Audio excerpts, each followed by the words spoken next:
সবাইকে স্বাগত দীপ্ত সন্ধ্যার সংবাদে। সাথে রয়েছে দোলা ডলরেস। শুরুতেই জানাবো সংবাদ শিরোনাম। পুলিশের বাধা উপেক্ষা করে শ্রীমঙ্গল থেকে হবিগঞ্জমুখী এনসিপির নেতাকর্মীরা, বিজিবি মোতায়েন। জাপানি শক্তিশালী ভূমিকম্পে নিহত বেড়ে ১৩ জন, ধ্বংসস্তূপের নিচে আটকে রয়েছেন অনেকে। ব্রাজিলের জার্সিতে আর ফিরছেন না নেইমার জুনিয়র, আন্তর্জাতিক ফুটবল থেকে অবসর ঘোষণা।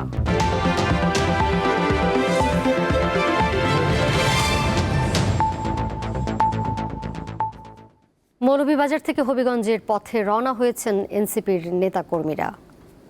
এ সময় প্রথমে শ্রীমঙ্গলের চাকোনা এলাকায় তাদের আটকে দেয় পুলিশ। সেখান থেকে হবিগঞ্জের দিকে কিছুটা পথ যাওয়ার পর আবারও বাধার মুখে পড়েন তারা।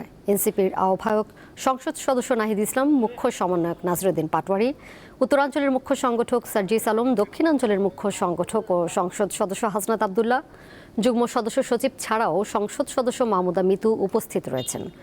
গত মঙ্গলবার কর্মসূচি শেষে ফেরার পথে বিএনপি, ছাত্রদল ও যুব দলের নেতাকর্মীরা হবিগঞ্জ শহরে হামলা চালায় বলে অভিযোগ করেছেন এনসিপি নেতারা। এতে বেশ কয়েকজন আহত হন। এই ঘটনা নিয়ে বিএনপি ও এনসিপির মধ্যে টান উত্তেজনার মধ্যে বুধবার সকাল থেকে হবিগঞ্জ পৌর এলাকায় ১৪৪ ধারা জারি করেছে প্রশাসন।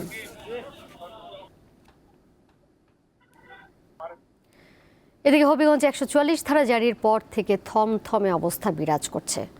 পাল্টাপাল্টি কর্মসূচিকে কেন্দ্র করে আইন শৃঙ্খলা পরিস্থিতির অবনতি হওয়ার আশঙ্কায় জেলা প্রশাসক হবিগঞ্জ পৌর এলাকায় ১৪৪ ধারা জারি করে। পরে পুলিশের পাশাপাশি বিজিবিও মোতায়েন করা হয়েছে। উভয় দলের নেতারা কর্মসূচি চালিয়ে যাওয়ার ঘোষণা দিলেও তাদেরকে মাঠে নামতে দেখা যায়নি।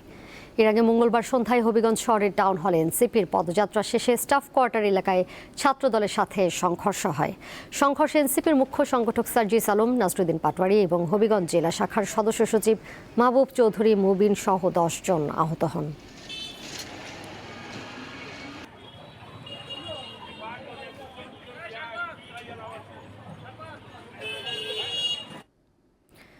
চট্টগ্রামের শীর্ষ সন্ত্রাসী মোবারক হোসেন ইমন ওরফে ডেভিড ইমনকে গ্রেপ্তার করা হয়েছে। সকালে যশোর থেকে তাকে গ্রেপ্তার করার পর নেওয়া হয় চট্টগ্রামে। গ্রেপ্তারের বিষয়টি চট্টগ্রাম জেলা পুলিশ সুপার মাসুদ আলম নিশ্চিত করেছেন। তিনি জানান, ৫ সহযোগী সহ সন্ত্রাসী ইমনকে গ্রেপ্তার করা হয়েছে। গ্রেপ্তার সবাই শুটার। ইমন বিদেশে পলাতক আরেক শীর্ষ সন্ত্রাসী সাজ্জাদ আলী ওরফে বড় সাজ্জাদের অন্যতম সহযোগী। তার বিরুদ্ধে অন্তত ১৫টি মামলা রয়েছে। চট্টগ্রামে ২ বছর ধরে বেশ কিছু চাঁদাবাজি ও হুমকির ঘটনায় তার নাম আলোচনায় আসে। ইমনের সহযোগীদের বিরুদ্ধে একাধিক মামলা রয়েছে বলে জানিয়েছে পুলিশ।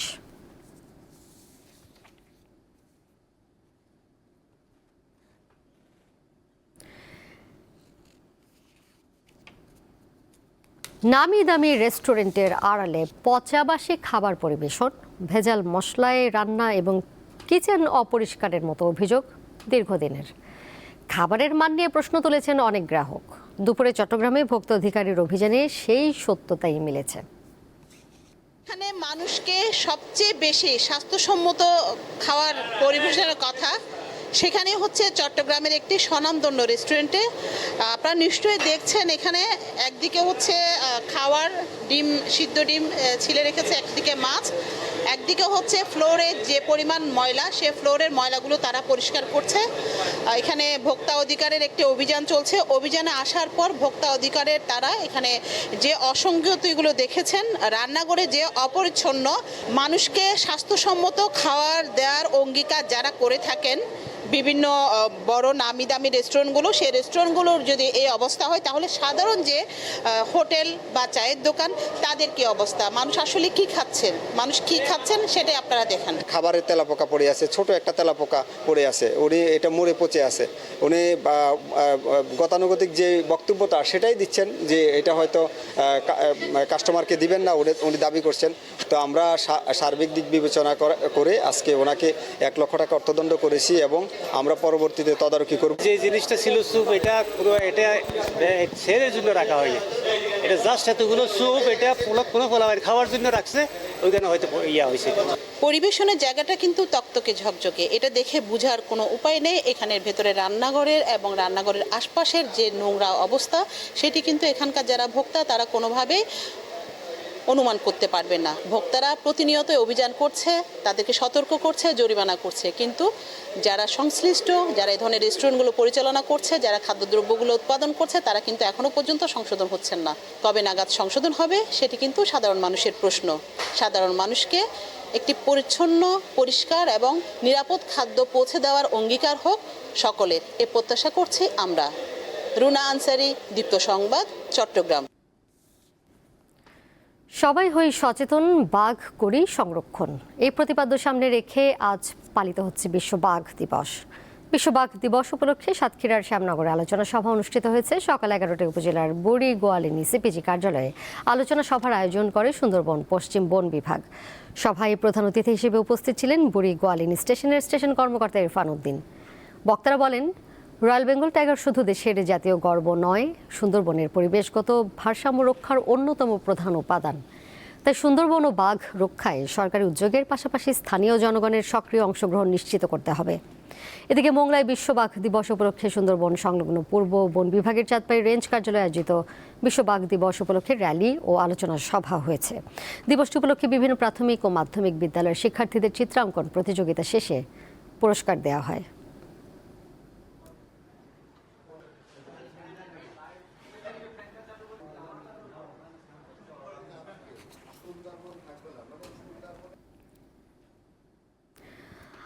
জুলাই ছিল বিশ্ব প্রকৃতি সংরক্ষণ দিবস। প্রাকৃতিক সম্পদ সংরক্ষণ, উদ্ভিদ ও প্রাণী জগতের সুরক্ষা, জীববৈচিত্র্য হ্রাস ও দূষণের মতো পরিবেশগত হুমকি সম্পর্কে সচেতনতা বাড়াতে এই দিনটি পালন করা হয়। বাংলাদেশের প্রাণ প্রকৃতি নিয়ে দীপ্ত সংবাদ ধারাবাহিক প্রতিবেদন প্রচার করছে। আজ থাকছে চুয়াডাঙ্গায় পাখির বাসা ও ডিম রক্ষা নিয়ে একটি প্রতিবেদন।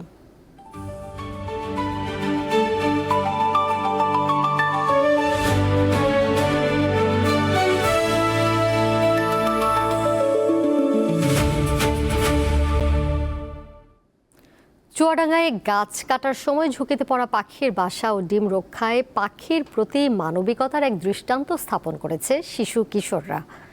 গাছের কাটা অংশ থেকে পাখির বাসা নিরাপদ স্থানে সরিয়ে দিয়ে ডিম ও বাচ্চা বাঁচানোর সেই গল্পই শুনবো আজ। বলছি চুয়াডাঙ্গা পৌরসভার বেলগাছি গ্রামের একদল কিশোরের গল্প, যারা রক্ষা করেছে ডিম সহ একটি মা পাখিকে। গাছের ডালে বাঁধা বাসায় ডিমে তা দিচ্ছিল মা পাখিটি। হঠাৎ গাছ কাটার শব্দে ভয়ে ডিম রেখে উড়ে গেলেও বারবার ফিরে আসছিল আর নিজের বাসার চারপাশে ঘুরছিল। এমন দৃশ্য দেখে পাখি ও তার ডিমগুলো বাঁচাতে মরিয়া হয়ে ওঠে কিশোররা। তারা খবর দেয় পরিবেশবাদী সংগঠন পানকৌড়ির প্রতিষ্ঠাতা বখতিয়ার হামিদ বিপুলকে। পুরো গল্পটি শুনবো তাদের মুখেই। এটা আসলে আমাদের জন্য খুবই চ্যালেঞ্জিং একটা ব্যাপার ছিল, কারণ সচরাচর আসলে পাখিতে ভয় পেয়ে চলে যায় বাসা ভেঙে গেলে। ওই শিশুদের সঙ্গে সেখানে উপস্থিত হই এবং যাওয়ার পরে দেখি যে হ্যাঁ, তারা কাটার জন্য প্রস্তুতি নিচ্ছে এবং আমরা তাদেরকে একটু নিষেধ করার পরে তাদেরকে বলি যে বাসাটাকে যেভাবে বাঁচাতে হবে। তো কিছুক্ষণ পর্যবেক্ষণ করে দেখি হ্যাঁ, পাখি ওর ভিতরে যাচ্ছে, আসছে। তো আমরা ওনাদের দিয়ে, অর্থাৎ কুঠারদের দিয়েই আমরা ওই গাছটাকে সুন্দর করে কাটি এবং যে বাসার যে অংশটি সুন্দর করে কেটে আমরা পাশের একটি গাছে, কড়ই গাছে সেটাকে স্থাপন করি এবং কিছুক্ষণ পরে 2-1 ঘন্টা পরে দেখতে পাই যে হ্যাঁ, বসন্তপুরী পাখিটি তার ভিতরে যাচ্ছে এবং আসছে। তো এই বিষয়টা আমাদের কাছে খুবই ভালো লেগেছে।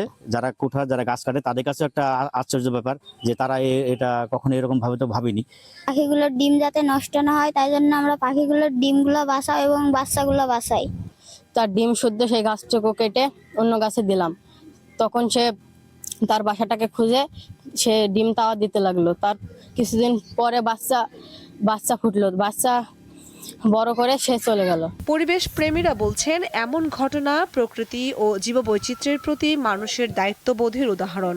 এমন মানবিকতাই প্রমাণ করে ইচ্ছে থাকলে মানুষ ও প্রকৃতি নিরাপদে থাকতে পারে। কামরুন নাহার, দীপ্ত, বার্তাকক্ষ। যাচ্ছি পরের প্রসঙ্গে। জুলাই গণ অভ্যুত্থানের পর গণমাধ্যমের স্বাধীনতা নিয়ে যে স্বপ্ন দেখা হয়েছিল তা অনেকটাই অধরা রয়ে গেছে। সত্য ও নির্ভীক সাংবাদিকতা এখন বাধাগ্রস্ত। এমনকি গণমাধ্যম সংস্কার কমিশনের দেওয়া প্রস্তাবগুলোও এখনও আলোর মুখ দেখেনি। বুধবার রাজধানীর প্রেস ক্লাবে কমিউনিকেশন অ্যান্ড রিসার্চ ফাউন্ডেশন আয়োজিত জুলাই বিপ্লব নিয়ে এক আলোচনা সভায় এসব কথা বলেন বক্তারা। এই সময় তারা আরও বলেন, 17 বছর স্বাধীনভাবে মতামত প্রকাশ করা যায়নি। সত্য উপস্থাপনে বিভিন্ন মহলের নজরদারি ছিল। জুলাই পরবর্তী সময়েও সেই অবস্থার পরিবর্তন হয়নি।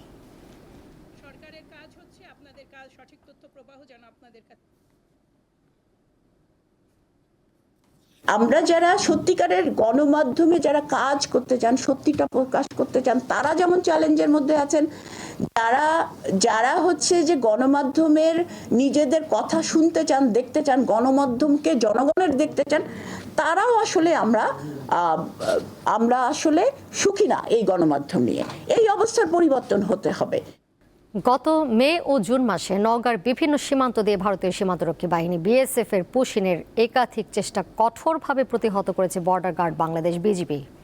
তবে সীমান্ত সংলগ্ন গ্রামগুলোতে এখনও তীব্র আতঙ্ক বিরাজ করছে। পুশিন আতঙ্কে চরম নিরাপত্তাহীনতায় ভুগছেন স্থানীয় বাসিন্দারা।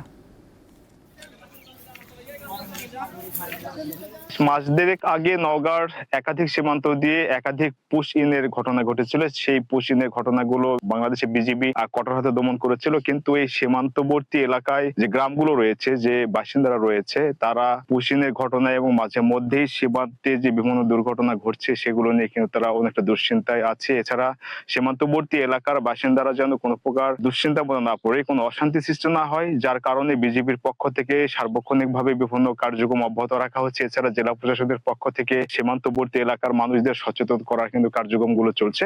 তবে নওগাঁর যে সীমান্তবর্তী যে গ্রামগুলো রয়েছে, সেই গ্রামের বাসিন্দারা জানিয়েছে যাতে পুশ ইন থেকে শুরু করে বিভিন্ন যে সীমান্ত নিয়ে যে জটিলতাগুলো মাঝে মধ্যে সৃষ্টি হচ্ছে, এগুলো যেন সৃষ্টি না হয়। গত 1.5 মাস আগ থেকেই পুশিনের যে চেষ্টা ভারতের বিএসএফ কর্তৃক, আপনার বর্ডার এলাকায় সব সময় উত্তেজনা থাকে। এর জন্য আমরা চাই যারা এই বর্ডার এলাকায় বসবাসরত যারা আছি আমরা, তারা শান্তিতে থাকার জন্য বিএসএফ এবং বিজিবি বসে যেন এর একটা সমাধান করে। কিছুদিন থেকে ভারতের যে অবস্থান, ভারতের বিএসএফরা বাংলাদেশের ভিতর জোরপূর্বক পুশব্যাক করেছেন এবং এই নিয়ে আমরা স্থানীয়রা প্রচুর আতঙ্কে আছি কখন কি ঘটে। বর্ডারে কোনো হই হাল্লা গন্ডগোল লাগলে আমরা এত বিএসএফ ধাওয়া দেয়, আমাদের বিজিবি এত থাকে, ওরা এত আসা সহযোগিতা করে, ওরা এত আগিয়ে যায়, তখন ওরা এত সরে যায়। এই জন্য দুই দেশেরই সরকার প্রধান পর্যায়ের একটি সমঝোতার মাধ্যমে সীমান্তবর্তী এলাকায় যেন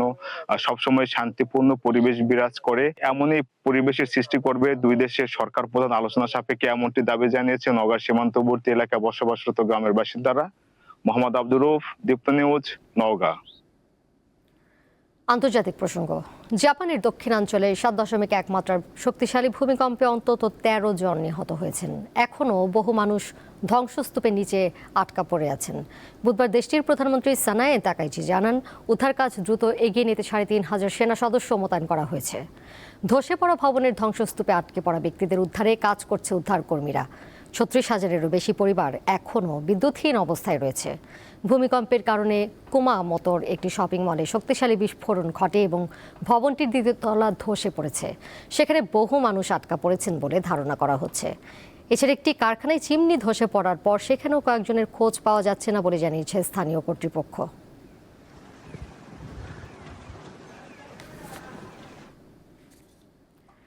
অবরুদ্ধ ভূখণ্ড গাজায় আবারও বিমান হামলা ও সামরিক অভিযান জোরদার করেছে ইসরায়েল। এতে 1 জন নিহতের পাশাপাশি গাজা সিটির একটি মসজিদ সম্পূর্ণ ধ্বংস হয়ে গেছে। বুধবার সংবাদ মাধ্যম আল জাজিরা জানায়, মঙ্গলবার গাজা সিটির আল মুত্তাকিন মসজিদে বিমান হামলা চালায় ইসরায়েলি বাহিনী। পাশাপাশি মধ্য ও উত্তর গাজায় বিভিন্ন এলাকায় ধারাবাহিক বিমান হামলা চালানো হয়। এছাড়া গাজার নুসেইরাত শরণার্থী শিবিরেও পৃথক হামলার খবর পাওয়া গেছে। সেখানে হামলায় অন্তত 1 জন নিহত হয়েছেন। নতুন করে চালানো একাধিক হামলায় 22 জন আহত হয়েছেন। যে কোনো সময় হামলার আশঙ্কায় উপত্যকাটির সাধারণ মানুষের মধ্যে চরম আতঙ্ক বিরাজ করছে।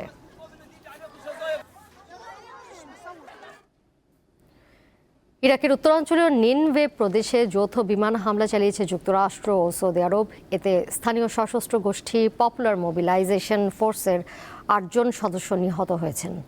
বুধবার সংগঠনের নিনভে কমান্ড এক বার্তায় এই নিহতের ঘটনার পাশাপাশি আরও 4 সদস্য আহত হওয়ার বিষয়টি নিশ্চিত করেছে বলে জানিয়েছে সংবাদ মাধ্যম আল জাজিরা। যুক্তরাষ্ট্রের দাবি, ইরান পশ্চিম এশিয়াতে অবস্থানরত মার্কিন বাহিনীকে লক্ষ্য করে গভীর রাতে ক্ষেপণাস্ত্র হামলা চালিয়েছে। এর জবাবে ইরান সমর্থিত গোষ্ঠীগুলোর অবস্থানে পাল্টা হামলা চালিয়েছে যুক্তরাষ্ট্র ও সৌদি আরব। এতে 2 দেশের মধ্যে কূটনৈতিক আলোচনার সম্ভাবনা আবারও অনিশ্চয়তায় পড়েছে। এর মাধ্যমে 3 দিন ধরে হামলা পাল্টা হামলা বন্ধ থাকার পর আবারও মুখোমুখি হয়েছে যুক্তরাষ্ট্র ও ইরান।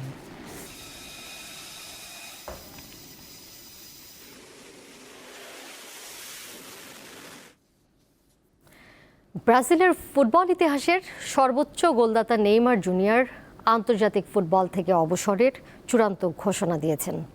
2026 ফিফা বিশ্বকাপ জয়ের স্বপ্ন অধরা রেখেই ব্রাজিলের হলুদ জার্সি চিরতরে তুলে রাখলেন এই তারকা স্ট্রাইকার। মঙ্গলবার কোপা সুদামেরিকায় ভেনেজুয়েলার ক্লাব ইউনিভার্সিদাদ সেন্ট্রালের বিপক্ষে সান্তোসের 4-2 গোলের জয়ের পর নিজের ভবিষ্যৎ নিয়ে কথা বলেন 34 বছর বয়সী এই ফুটবলার। সেখানেই তিনি জাতীয় দলের সঙ্গে দীর্ঘ 16 বছরের পথ চলার ইতি টানার কথা নিশ্চিত করেন। 2010 সালে মাত্র 18 বছর বয়সে ব্রাজিলের সিনিয়র দলে অভিষেক হয় তার। দেশের জার্সিতে তার পরিসংখ্যান অত্যন্ত উজ্জ্বল। 130 ম্যাচে 80টি গোল এবং 59টি অ্যাসিস্ট করেন নেইমার। বিশ্বকাপ ট্রফি এবং কোপা আমেরিকার শিরোপা জেতার আক্ষেপ নিয়েই দেশের জার্সি গায়ে দেওয়া অধ্যায়ের সমাপ্তি টানলেন তিনি। চলতি 2026 বিশ্বকাপে নরওয়ের বিপক্ষে শেষ 16 ম্যাচে হেরে বিদায় নেওয়ার পরই তার অবসরের গুঞ্জন জোরালো হয়েছিল। মেটলাইফ স্টেডিয়ামে সেদিন কান্নায় ভেঙে পড়েছিলেন তিনি। সেই ম্যাচটি হয়ে রইল তার 16 বছরের আন্তর্জাতিক ক্যারিয়ারের শেষ অধ্যায়। শেষ করব দীপ্ত সন্ধ্যার সংবাদ, যাবার আগে শিরোনামগুলো জানিয়ে দেব আরও একবার। পুলিশের বাধা উপেক্ষা করে শ্রীমঙ্গল থেকে হবিগঞ্জ মুখী এনসিপির নেতাকর্মীরা, বিজিবি মোতায়েন। জাপানে শক্তিশালী ভূমিকম্পে নিহত বেড়ে 13 জন, ধ্বংসস্তূপের নিচে আটকে রয়েছেন অনেকে। ব্রাজিলের জার্সিতে আর ফিরছেন না নেইমার জুনিয়র, আন্তর্জাতিক ফুটবল থেকে অবসর ঘোষণা।